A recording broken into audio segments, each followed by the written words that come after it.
और फिल्म के निर्देशक मुश्ताक पाशा जी से भी कि वो आए और इंद्रेश जी का भी और वरिंदर जी का भी आशीर्वाद ले, और फिल्म की जो अभिनेत्री है कुमारी महाजन वो भी आए। हमारे बीच में भारतीय जनता पार्टी के वरिष्ठ नेता और पूर्व में मुझे जिनके साथ एक विधायक होने के नाते काम करने का अवसर मिला दिल्ली विधानसभा में, बाद में वो हमारे दक्षिण दिल्ली के आदरणीय सांसद भी बने। हमारे बीच में रमेश बिधूरी जी भी हैं। मैं रमेश बिधूरी जी से भी प्रार्थना करूंगा कि वो यहाँ पर आए। ये बताइए, ये जो आज फिल्म का स्क्रीनिंग हुआ है, ए मेरे वतन या ये है मेरा वतन, ये है मेरा वतन, हाँ, इसके बारे में क्या कहना चाहते हैं? देखिए, देशभक्ति से परिपूर्ण मैडम, भारत की एकता और अखंडता को अक्षुण्ण रखने के लिए और न केवल पाकिस्तान के ऊपर सर्जिकल स्ट्राइक्स के द्वारा आतंकवादी ठिकानों को नष्ट करने की भारत की सेनाओं का प्रकरण इस बात का द्योतक है कि भारत और उसकी एकता और उसकी सुरक्षा के लिए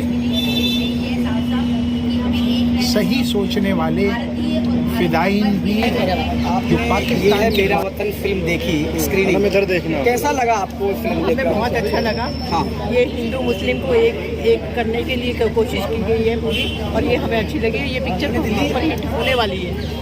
ये देखो भाई, फिल्म आपने देखी है मैडम, संदेश के बारे में बात करते हैं, क्या संदेश, मैसेज क्या है? मैं कहना चाहती हूँ जी, क्या होता है, जैसे अब ये कोशिश कर रहे हैं, क्योंकि मैं तो अपने मोदी जी का नाम लिए बिना नहीं मानूंगी कि उन्होंने ये कोशिश की है, तब ये पिक्चरें बननी शुरू हुई है कि अब जो मोहम्मदन है या जो मुसलमान धर्म है वो बुरा नहीं, इनको बनाया जा रहा है, ये इनको क्लियर करना पड़ रहा है। पैदाइशी तौर पे हमारे मन में प्रेरणा होती है कि हम देशभक्त हैं, अपने देश के लिए कुछ कर सकते हैं, तो क्या दूसरों को बताएं कि हम इतना कर सकते हैं, जितना था कर सकते हैं। आप इसमें एक्ट भी कर रहे हैं और निर्देशन भी कर रहे हैं? हाँ, ये बजट की प्रॉब्लम है। हाँ, मैं ये वैसे इसमें भी अंत ऐसे ही हुआ है कुछ। और दिल्ली स्टडी ग्रुप के vice president chairman graphic aids Mukesh Gupta ji से प्रार्थना करूंगा कि मुकेश जी आप यहाँ पर आए। अभी कुछ ही देर में अन्य घनिष्ठ गणमान्य अतिथि पधारेंगे। आप भी गणमान्य हैं और दिल्ली स्टडी ग्रुप ने आज का ये special screening show Mushtaq Pasha, जो बॉलीवुड के मशहूर फिल्म निर्देशक हैं, और इन्होंने राष्ट्रभक्ति के ऊपर प्रेरित ये है मेरा वतन हिंदी फीचर फिल्म बहुत ही अच्छी सोची समझी पटकथा के साथ ये फिल्म बनाई है। और फिल्म की हीरोइन सुश्री मृदुला महाजन जी भी हमारे बीच में है। मैं चाहूंगा आप ताली बजाकर इन दोनों का स्वागत करें और अभिनंदन करें। मुझे याद है 2 वर्ष पूर्व हमें आशीर्वाद देने के लिए प्रसिद्ध लोकेश मुनि जी महाराज पधार चुके हैं। मैं उनके चरणों में प्रणाम करते हुए उनसे निवेदन करूंगा कि वो यहाँ पर आए।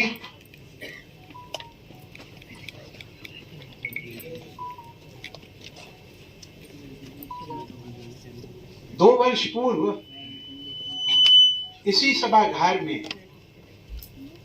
मेरे एक अन्य सहयोगी आदरणीय भूपेंद्र कंसल जी के भूपेंद्र जी आप भी आए ना। हमने कश्मीर फाइल्स इसी हॉल के अंदर दिखाई थी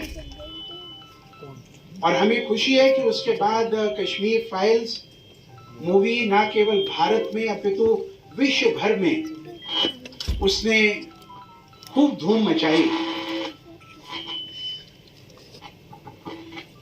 मेरी आशा है देशभक्ति और राष्ट्रभक्ति पर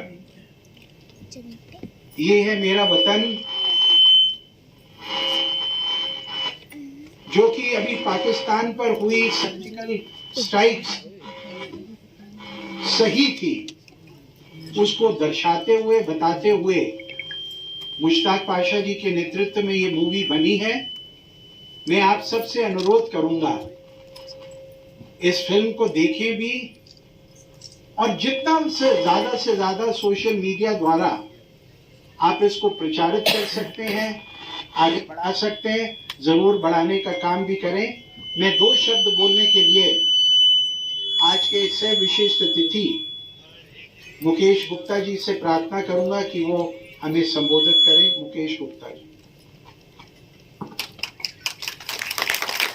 नमस्कार।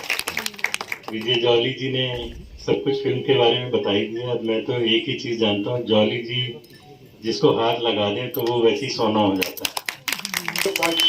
देशों में जिन्होंने भारत का मान बढ़ाया है, ऐसे आचार्य जी का हमें आशीर्वचन मिले। मैं प्रार्थना करूंगा आचार्य जी लोकेश मुनि जी से कि इस अवसर पर 2 शब्द बोलकर हम सबको आशीर्वाद भी दें।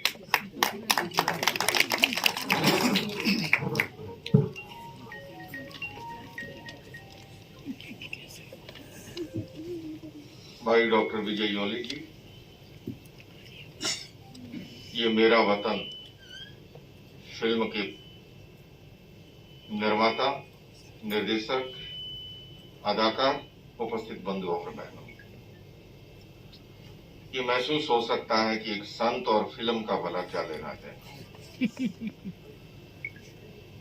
पर मेरे जीवन में कुछ ऐसा रहा जब मैं 12, 13, 14 वर्ष में मेरे भीतर वैराग्य का भाव पैदा हुआ।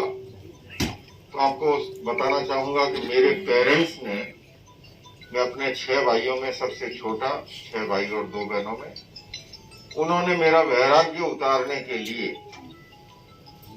जब मैं 19-20 वर्ष का हो गया था, तब 1 वर्ष में 200 फिल्में दिखाई, जूली से लेके कुली तक, कि इसका वैराग का भूत भाग जाए और ये संन्यास ना ले।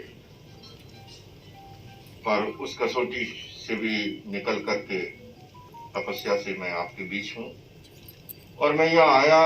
भाई विजय जॉली जी का निमंत्रण तो था ही, पर इसका शीर्षक जो है वो मुझे यहाँ खींच लाया। ये है मेरा वतन। मैं इतना ही कहूंगा बंधु और बहनों, ये देश है तो हम हैं, देश नहीं है तो हम कुछ भी नहीं, हमारा कोई वजूद नहीं है। ये देश की आन बान और शान की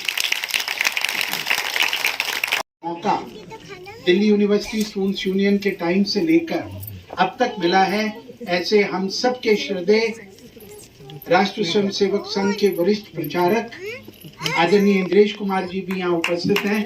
मैं आदरणीय इंद्रेश कुमार जी से भी निवेदन करूंगा और फिल्म के निदेशक मुश्ताक पाशा जी से भी कि वो आए और इंद्रेश जी का भी और वरिंदर जी का भी आशीर्वाद ले, और फिल्म की जो अभिनेत्री है कुमारी महाजन वो भी आए। हमारे बीच में भारतीय जनता पार्टी के वरिष्ठ नेता और पूर्व में मुझे जिनके साथ एक विधायक होने के नाते काम करने का अवसर मिला दिल्ली विधानसभा में, बाद में वो हमारे दक्षिण दिल्ली के आदरणीय सांसद भी बने। हमारे बीच में रमेश बिधूरी जी भी हैं। मैं रमेश बिधूरी जी से भी प्रार्थना करूंगा कि वो यहाँ पर आए। मैं सर्वप्रथम इस कार्यक्रम की कड़ी के अंदर रमेश बिदूरी जी से प्रार्थना करूंगा कि वो 2 शब्द बोलकर हम सबको कृतज्ञ करें। ऐसे मौके पे जब वरिष्ठ हों तो हम क्या बोल सकते हैं, लेकिन जिस प्रकार से भारत की संस्कृति और भारत के अंदर वो संस्कार सर्वे भवन्तु सुखिन है, तो भारत के 140 करोड़ लोग, उनमें देश तरक्की करे, शांति के पथ पर जाए, और ऐसी ताकतें जो भारत को कमजोर करने में लगी हुई हैं, उनका सबको राह दिखाने के लिए पासा जैसे भाई काम कर रहे हों, और माने इंद्रेश जी का मार्गदर्शन जो लंबे समय से पूर्वजन में दे रहे हैं, पार्टी के बीजेपी के अध्यक्ष वीरेंद्र जी जो हर छोटे से लेकर बड़े से, चाहे वो सेवा भाव का कार्य हो, चाहे विचारधारा को आगे बढ़ाने का काम हो, चाहे राष्ट्र के प्रेम का, वो हर जगह उपस्थित रहते हैं। और जॉली भाई तो सब जानते ही हैं कि किस प्रकार से पूरा अपना जीवन, सब कुछ, कोई काम मिले ना मिले लेकिन मैं काम निकाल लूंगा, तो ये वो जो काम करते रहते हैं। तो वो हमारे बीच में सभी दर्शक बंधु जो समय निकाल कर आए, सबका मैं हृदय से इस बात को लिए बधाई भी देता हूं कि जॉली जी ने प्रयास किया। और अभी तक मैंने कोई 12वां 14वां शो ये देखा है, पहला शो है कि जिसमें कुर्सियां ही नहीं मिल रही बैठने के लिए, वरना कुर्सियां खाली होती थी, खाली मिलेंगी 4-5 चले जाओ कोई बात नहीं, लेकिन यहाँ इतनी भारी संख्या में लोग आए, वो आप बधाई के पात्र हैं जी। Thank you. बहुत बहुत धन्यवाद रमेश बिदूरी जी। मैं अब इस कड़ी के अंदर दिल्ली प्रदेश भारतीय जनता पार्टी के हमारे युवा अध्यक्ष आदरणीय वीरेंद्र सचदेवा जी से प्रार्थना करूंगा कि वो हम सबको संबोधित करें। बोले भारत माता की जय। हमारे बीच उपस्थित आदरणीय रमेश जी, श्रीमान रमेश बिदूरी जी, मुश्ताक भाई जिन्होंने कलाकारी भी की है, बनाया भी है, उनकी हीरोइन महाजन जी और विजय जॉली जी, जिनके ये निमंत्रण भी ऐसा था कि जिसको आप मना नहीं कर सकते। और पिक्चर मैंने 10 मिनट की देखी है तो समझ में नहीं आएगा समझ में, लेकिन रंगमंच, थिएटर या फिल्म ये ऐसी चीज होती है जो पूरे समाज को बांधने का काम करते हैं। और उसका असर मैंने देखा जब इन्होंने कहा कि वीरेंद्र सचदेवा किसी मैयत से आए हैं। तो मुझे लगा जॉली जी कहीं आए थे ना, पढ़ने लग गया थोड़ी देर। और मुश्ताक भाई, ये टेम्परेरी हूँ मैं यहाँ पर, आपकी हीर मेरे पास है, चिंता मत कीजिए। अच्छा है, एक विजय जॉली जी कुछ भी जब काम करते हैं, अभी तीज का इन्होंने त्योहार किया या बाकी भी जिनके जितने भी प्रोग्राम होते हैं, बड़े लाइवली होते हैं, मतलब जिंदा इंसान है तो प्रोग्राम भी वैसे ही रखते हैं। जब इस पिक्चर के लिए उन्होंने कहा मुझे कहा मैं आऊँगा, लेकिन अनफॉर्चुनेटली एक जगह मुझे जाना पड़ा, वो किसी के हाथ में नहीं है। और पिक्चर मेरा तो पहला प्यार है, और मैं मुश्ताक भाई से जितनी मैंने देखी है ये और बेहतर बन सकती थी अगर इसमें मेरे जैसा कलाकार होता। कोई बात नहीं, नेक्स्ट टाइम। तो जो मेरे प्लीज जो मेरे पुराने लोग हैं, जो मेरे मित्र हैं, वो जानते हैं कि मैं घर से भाग के मुंबई गया था पिक्चरों में काम करने, लेकिन 2 थिएटर कर पाए, उसके बाद वापस आ गया, पैसे खत्म हो गए। लेकिन अब यहाँ जहाँ काम मिला, ये उससे बड़ा थिएटर है, तो यहाँ इतने किरदार मिलते हैं कि उन्हीं को देख देख के सीख रहे हैं। और जॉली जी को मैं बधाई देता हूँ, भूपेंद्र कंसल भाई साहब को बधाई देता हूँ, पूरी टीम की दिल्ली स्टडी ग्रुप को बधाई देता हूँ कि आप बेहतरीन काम करते हैं, ऐसे ही सबको जोड़ते रहिए, सबको मिलाते रहिए। बहुत बहुत धन्यवाद, बहुत बहुत आभार।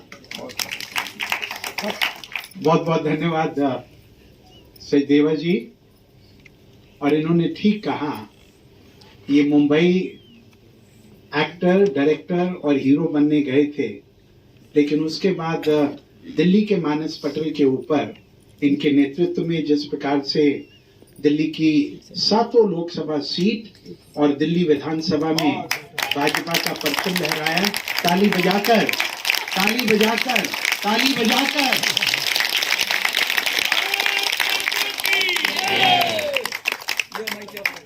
मैं अब इस कड़ी के अंदर माननीय इंद्रेश जी के आशीर्वाद के लिए उनको प्रार्थना करता हूँ। जय घोष लगाएंगे अलग अलग भाषा। पहले हिंदी से शुरू करें। भारत माता की जय। इतना धीरे बोलिए कि लाहौर और ढाका सुन जाए, युवकों को बात में सुना ले। भारत माता की जय। भारत माता की जय। वंदे मातरम। वंदे मातरम। हम अंग्रेजी में भी बोलेंगे। मैं कहूँगा लव एंड सैल्यूट टू, आप बोलेंगे मदर इंडिया, मदर इंडिया। मैं कॉन्वेंट स्कूलों में गया था कार्यक्रम में, मैंने कहा कि अंग्रेजी में कोई भारत माता की जय सिखा दीजिए ताकि हमारे स्कूल में बोले। तब मैंने इसको इजाद किया था दिल्ली में। आपने मदर इंडिया बोलना। Love and salute to, love and salute to, love and salute to.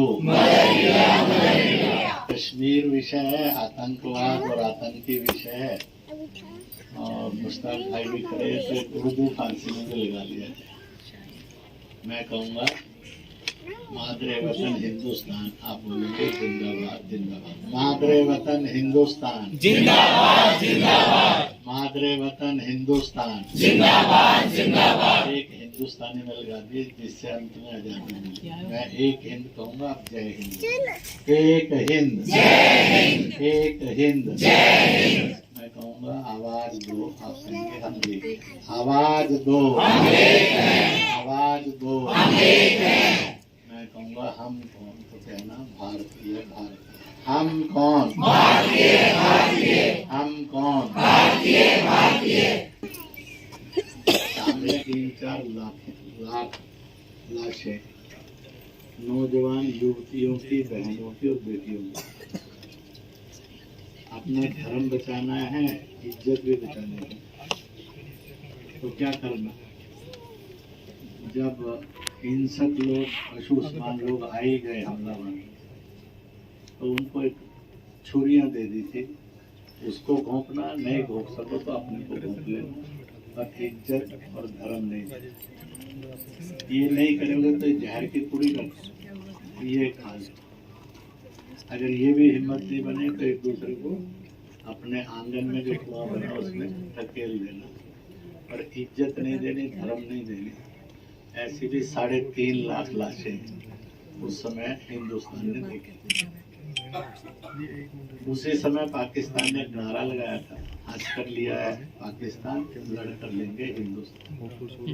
युद्ध पर युद्ध करता गया, मार खाता गया। अंत तो गतवा उसको लगा कि हंस कर लेंगे लिया पाकिस्तान, लड़कर लेंगे हिंदुस्तान, पर नहीं होगा। तो सब जगह दुनिया में बहुत सरल काम कहा गया, सबसे ताकतवर काम कहा गया, और वो कहा गया है दुआ दवाई से ज्यादा ताकतवर है। सेना दवाई करेगी, सरकार भी दवाई करेगी, तो हम सब क्या करेंगे? दुआ।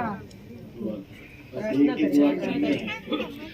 तो मैंने जो पहला मुस्लिम डायलॉग किया था 1986 में जम्मू कश्मीर, मैंने शुरू यहाँ से किया था मस्जिद में। जो जन्म है वो मरता है, सारे धर्म इसको मानते हैं।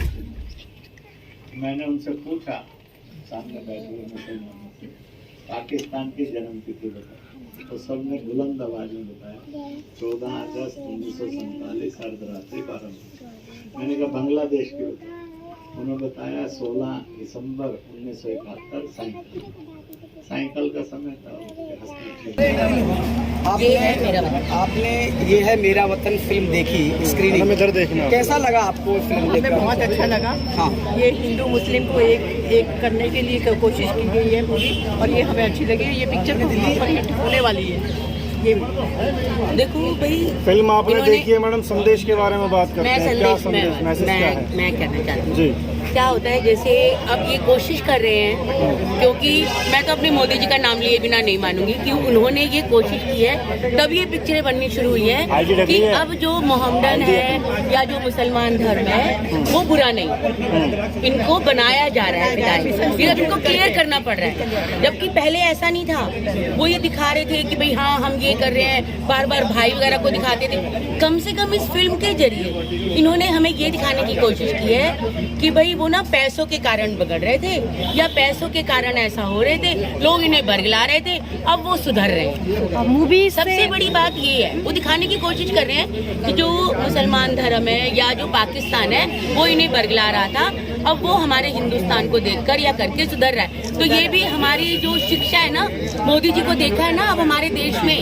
ये देशभक्ति देखी है कि जाग रहे हैं लोग, कर रहे हैं कि अब इनका आतंकवाद और ज्यादा चलने वाला नहीं है, तब ये पिक्चर आ रही है और मुझे बहुत अच्छा लगा। कोई बात नहीं, ऐसी कोशिशें कामयाब होंगी। आज एक करिए, ऐसे 10 और करो, बहुत बढ़िया। ये है मेरा वतन, हम तो कहते हैं ये है हिंदुस्तान हमारा। विषय है देश का। जब बात देश की आती है, जब बात धर्म की आती है, तो इसमें एक ही धर्म है, वो है इंसानियत का और अपने कर्म का। राष्ट्र सर्वप्रथम धर्मो अस्ति ही, मैं इसी को ही मानती हूँ और वासुदेव कुटुंबकम इसी को ही मानती हूँ। जब हम रहते हैं, जिस देश की बात हम कर रहे हैं, जिस देश के हम भारत और संस्कृति की बात कर रहे हैं, वो देश हमारा अपना है, हम भारत है और भारत हमारा है। इससे ऊपर ना तो कोई धर्म है, ना कोई जाति, ना कोई समुदाय, ना कोई वाणी। बस इतना ही कहना चाहूँगी कि केवल विचारधारा से जुड़े, जो विचारधारा ऑपरेशन सिंदूर की है, जो विचारधारा सर्जिकल स्ट्राइक की है, जो विचारधारा हर उस मुद्दे की है, जो देश की तरफ आंख उठा करके देखेगा वो आंखों को नस्तेनाबूद किया जाएगा। बस वो ही विचारधारा है, ये केवल किसी फिल्म की बात नहीं है। जय श्री राम। मैं सभी को पैदाइशी तौर पे हमारे मन में प्रेरणा होती है कि हम देशभक्त हैं, अपने देश के लिए कुछ कर सकते हैं तो क्या, दूसरों को बताएं कि हम ये इतना कर सकते हैं, जितना था कर सकते हैं। आप इसमें एक्ट भी कर रहे हैं और निर्देशन भी कर रहे हैं। हाँ, ये बजट की जो मूवी की जो मूवी हमें अच्छा लगा, आपकी स्क्रिप्ट राइटर भी अच्छा था, जो देशभक्ति की चीज़ दिखाने जा रहे थे वो कोशिश किया गया है। अभी आपकी मूवी हॉल में आएंगे उससे पहले एक दो चीज़ आपको, मुझे लगा एज ए जर्नलिस्ट के पॉइंट ऑफ व्यू से कुछ चीज़ है ऐसा जो आपको इम्प्रूवमेंट करना चाहिए। जैसे लास्ट में हमें ये लगा जो मेन कैरेक्टर था आप ही है, तो अगर आपने डायरेक्टर भी किया, प्रोड्यूस भी किया, तो आपकी जगह एक्टिंग आपने दूसरे अगर सजेस्ट अगर पॉसिबल हो तो जो एक्टिंग जो था मेन हीरो की वो आपने रिप्लेस करना चाहिए था, बड़ा ही अच्छा लगा था। बनाने का एक ही मकसद था जी कि I was trying to reveal the real face of Pakistani extremist और was trying to tell the real meaning of जिहाद, जो कि फिल्म में दिखाया गया कि जैसे उसने कहा यशपाल शर्मा ने कि जिहाद का मतलब गलत फहमी सिर्फ गैर मुसलमानों में नहीं, मुसलमानों में भी है, उनको भी नहीं पता कि जिहाद असल क्या है।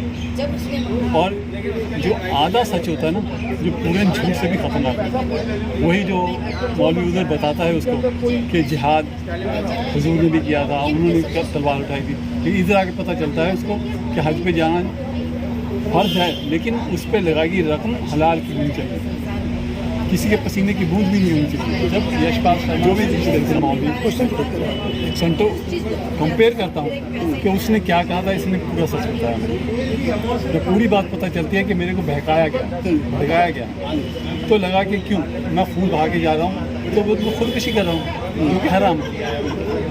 शहादत और खुदकुशी में फर्क पता चलेगा, जिहाद और फसाद का पता चलेगा। मुझे बहुत अच्छा लग रहा है काम करके, और एज एन आर्टिस्ट जब आप काम करते हैं, आपकी फिल्म आती है, लोग अप्रिशिएट करते हैं, मैं देख रही हूँ, लोगों को बहुत अच्छी लगी है फिल्म, आई होप ऑडियंस को भी बहुत अच्छी लगी। तो इससे बड़ी बात कुछ नहीं हो सकती कि जो मैसेज हम देना चाह रहे हैं वो लोगों तक पहुँच गया। बस ये जो कैरेक्टर आपने निभाया है कि इससे पहले ऐसा टाइप के कैरेक्टर कभी किया है? नहीं, ये फर्स्ट टाइम मैंने देशभक्ति वाली। अच्छा, तो आपको कैसा लग रहा था? पहले सोचा था कि मैं ये कैरेक्टर से जस्टिफाई दे पाऊंगी?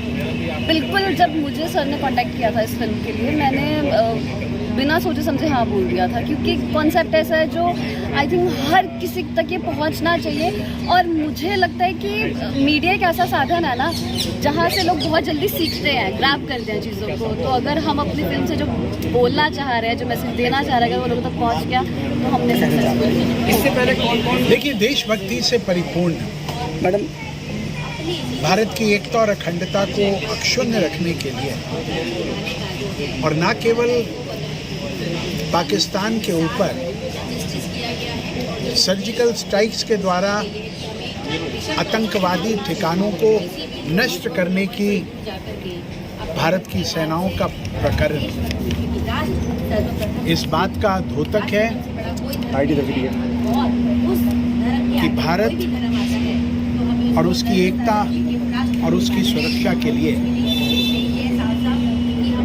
सही सोचने वाले फिदायीन भी जो पाकिस्तान के द्वारा तैयार किए गए, उनका दिल कैसे बदलता है भारत के लोकतंत्र को देखकर, भारत में हिंदू मुसलमान सिख ईसाई के भाईचारे को देखकर।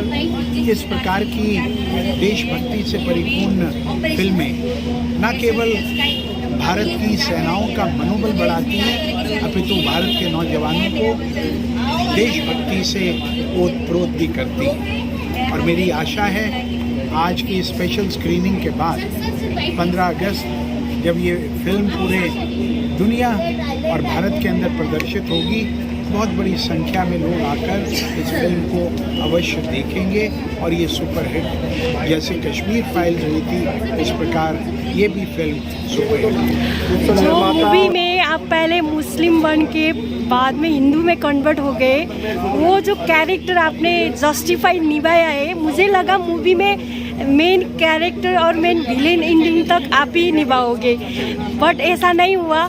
जिस तरीके से जो बम फट गया उसमें आप जहाँ पे एक्सपायर के जो सीन दिखाया गया वो मेरे को जस्टिफाई नहीं लगा, मुझे लगा आप एंडिंग तक जाओगे।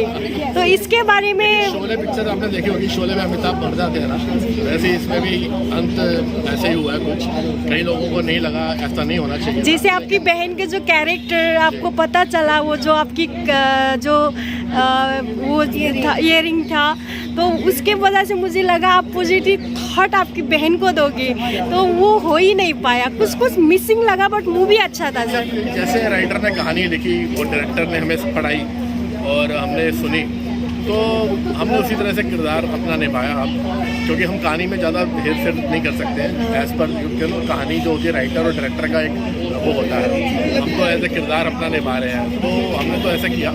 लेकिन हाँ, कई लोगों से मैंने सुना है कि ऐसा होना चाहिए था, वैसा होना चाहिए था। आपकी भी भावनाएं अपनी जगह सही हैं, तो अगली बार हम देखेंगे आपकी भावनाओं का ख्याल रखेंगे। Thank you sir.